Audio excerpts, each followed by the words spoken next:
So I was looking for a way to lower my blood pressure and to counteract arrhythmia.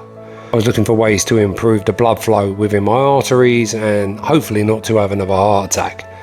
So that's what first led me to shilajit, and I started researching the effects of it on the heart, the effects of it on blood pressure, and how that might possibly help me. Shilajit has a lot of benefits.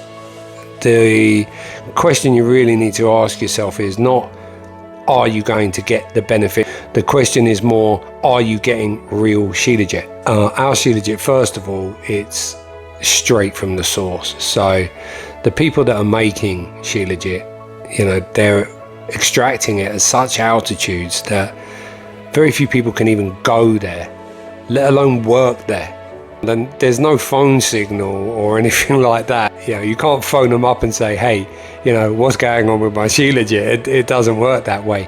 You need to know somebody, you know, whose family, you know, have people that work, you know, and harvest shilajit at these altitudes, you know, or they've got a really close business relationship with these people it's in order to get it. First of all, we get it from the source. That's the first step on the ladder, you might say. As with anything, the more hands that it's passed down, the more profit margin there is for people to take. There's more shares of the pie. So a real shilajit harvest that's done properly and not using chemical extractions, not using high heat extractions, you know, not creating carcinogens through those processes and toxins, will take time.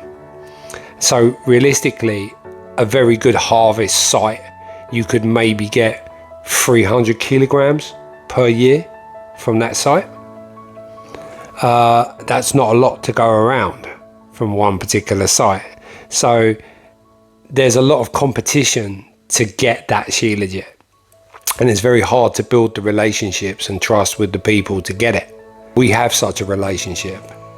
So if you take that shilajit and you've got 300 kilos of that, and then you sell it, yeah, the next person changes that into 350 kilograms, and then they change it, they sell it, and then it gets handed on to the next person dilutes it and mixes it so it's 400 kilograms, and so on. And so by the time you get your shilajit, yeah, it's been mixed and diluted several times before it's got to you.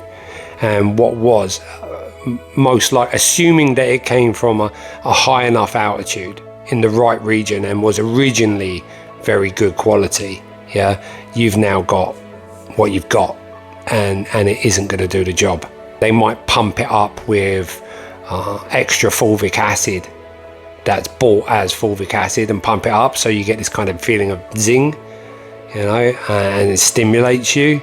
But the actual medicinal benefits, long-term benefits and biological benefits for yourself are missing.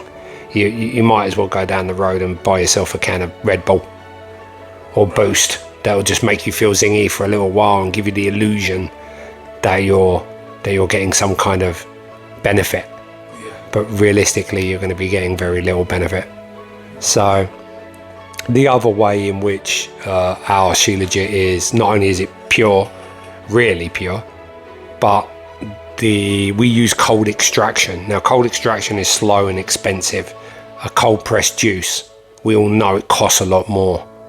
Why does it cost more? The reason it costs more is because that cold press extraction maintain the nutrient quality, so you're getting much more intact nutrient value. Also, they don't have to pasteurize it, so it hasn't been sterilized essentially.